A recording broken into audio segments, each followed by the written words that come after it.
ถึงนะทำถึงจริง พี่ปิงเขานุ่มนิ่มเลย เอ้ย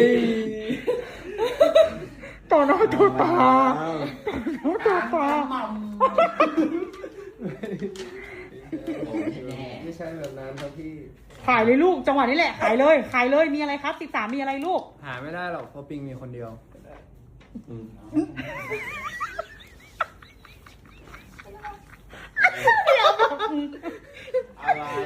อะไร กลางกระหม่อม ไม่ได้อะไรเลย เอาเลยยกป้ายขึ้นมายกป้ายขึ้นมา แต่ที่หาได้คือหาบัตร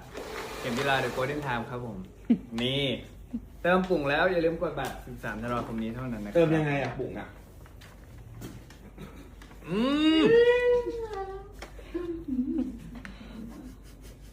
ขายปัง เอาให้โดนเราเร็วอ้า